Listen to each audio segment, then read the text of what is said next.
Now, exile, as I said, is shorthand for weak theology, right? If I were up here challenging the claims of empire and providing equally strong, equally imperial, but different alternatives, then that's just a lateral move from one expression of empire to a different one, right? But as I said at the beginning, the kind of postmodern definition of exile that I'm working with and developing is that exile is not an alternative imperial theology, but exile is a suspicion of empire.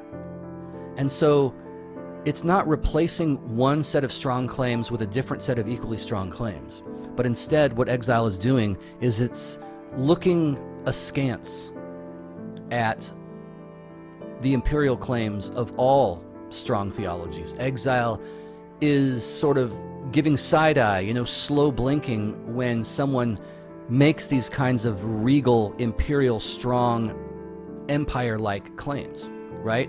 So exile doesn't say, no, that's not the canon, this is the canon. Or no, these dogmas aren't essential, these ones are. Because that's just more strong theology. What exile is doing, and what I want to kind of get across in this little introduction here, what exile is doing is it's merely slow blinking at these claims. It's similar to the sort of agreed upon, insofar as it can be defined, definition of postmodernism. Postmodernism, you ask 100 youth pastors, in evangelical American megachurches what postmodernism is, and you'll get a bunch of different answers that are probably pretty funny. But if there is an agreed upon definition, it is that, and it comes from Jean-Francois Lyotard, and it's that postmodernism is incredulity toward meta-narrative.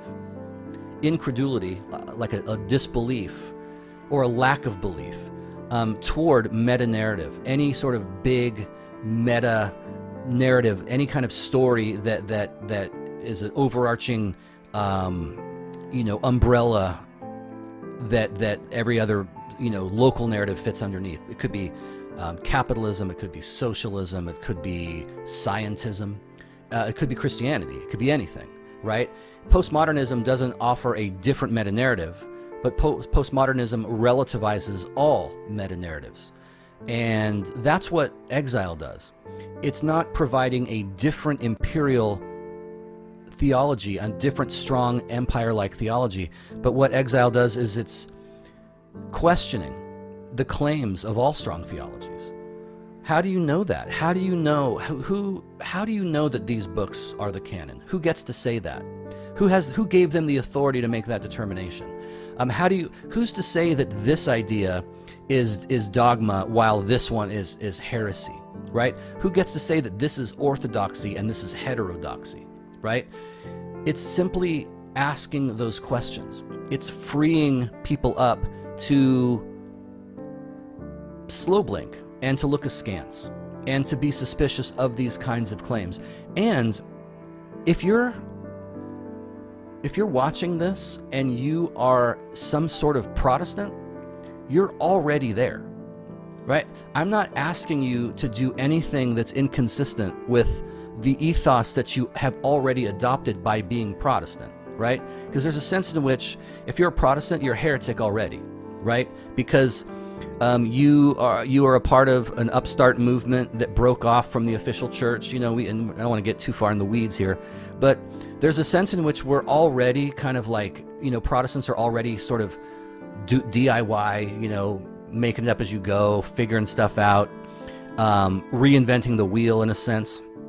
And so if you're already there, if from the perspective of imperial religion, you're already a heretic, you're already in exile, then what I'm encouraging you to do is to lean in to that and to be like, oh, okay, so I'm already the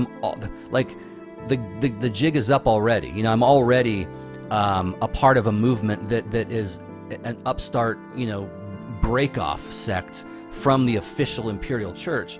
And so why not lean into that and see that as an occasion for some freedom and to ask some hard questions and to look into aspects of the faith that you wouldn't normally look into, or even read books that the leaders of your church might frown upon, whatever. All I'm trying to do is give those who are already exiles and already heretics the license to do it more. I have a line in my last book, Misfit Faith, where I say the best part about being wrong once is that it frees you up to do it again. And I think that, we would do well to not take ourselves so seriously and to explore the Christian faith, not just from the literal, grammatical, historical perspective, which is what you're told in evangelicalism is the only way.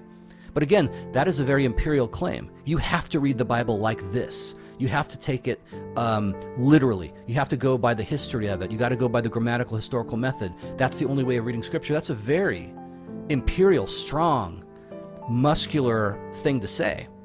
Who Exile slow blinks at that? Who says?